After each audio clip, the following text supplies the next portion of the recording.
Hey everyone, my name is Ford from NorCal Thrills, and today I'm bringing you an update from California's Great America for August 27th, 2021. It's been a little over a month since I was at the park, and I was looking forward to seeing what had changed in that time, and I wasn't disappointed. In this update, we'll talk about the Friday night's event happening at the park, some construction updates for Haunt, some more closed ride updates, and we'll finish it off with some more miscellaneous updates from around the park. Let's get started.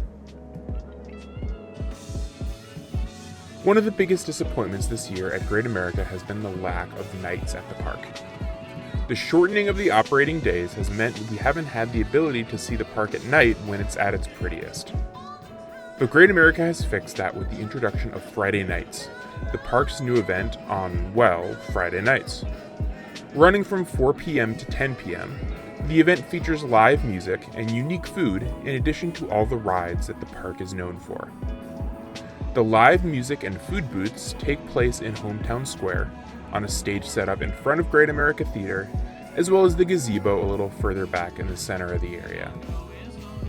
Bands take turns playing both of these stages. When I stopped by to listen a few times, I enjoyed the mix of classic rock and more modern music offered by the park.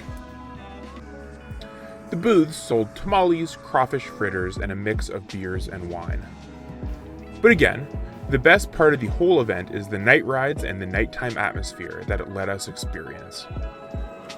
If you want some great night rides with reasonable lines, come out to the park for this event.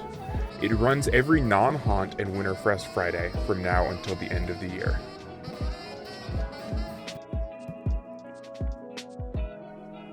The best time of the year is rapidly approaching. It's almost Haunt time.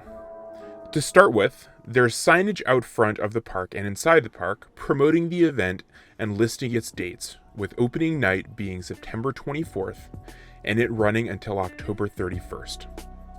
Great Pumpkin Fest will be coming back during the day as well.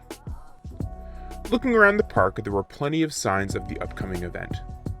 The stages in Orleans Place set up for Taste of Orleans have been left up but decorated with signs that mention Haunt. It seems like we'll have some sort of show or performance on those stages. Although the entrance to Wax Museum looks pretty much the same, the mural out front is uncovered. There is also a door to the maze open and construction noises coming out. Over at Tooth Fairy, the Tooth Arch looks about the same as it did last month. And that's similar to Massacre Manor, which had the crane out front taken away, but otherwise is similar to how it was in July. One of the big open questions about Haunt is whether the Shadowlands maze will be open. Unfortunately, it is not listed in the mazes list. In addition, Chaos House and Zombie High from 2019 will not show up this year either. Interestingly, there will also be no scare zones. You have to assume that these casualties are also staffing ones.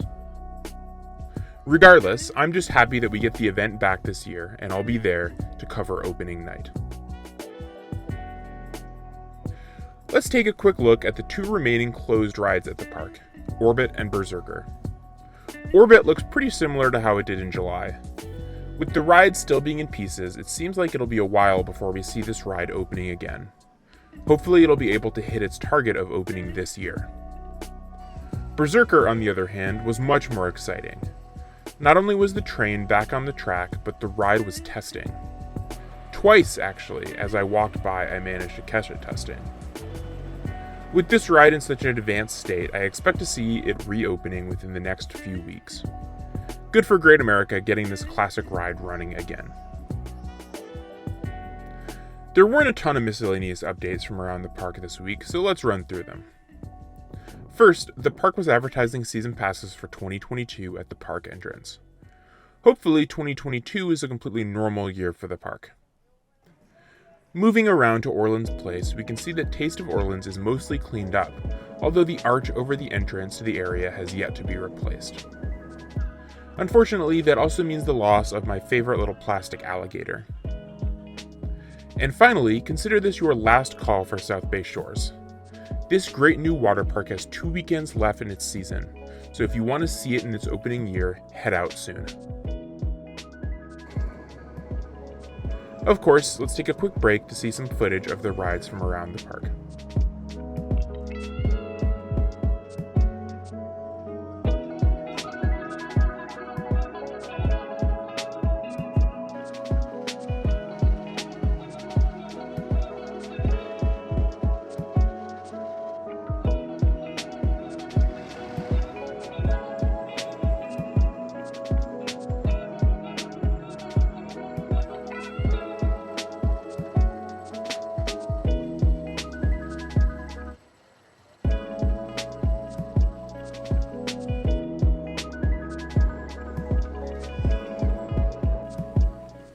And there you have it, another update from Great America.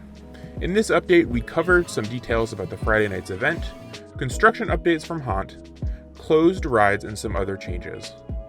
If you do get a chance to hit the park on one of these Friday nights, do yourself a favor and do it. My next update from Great America will be at the best event of the year, opening night of Haunt, and I can't wait.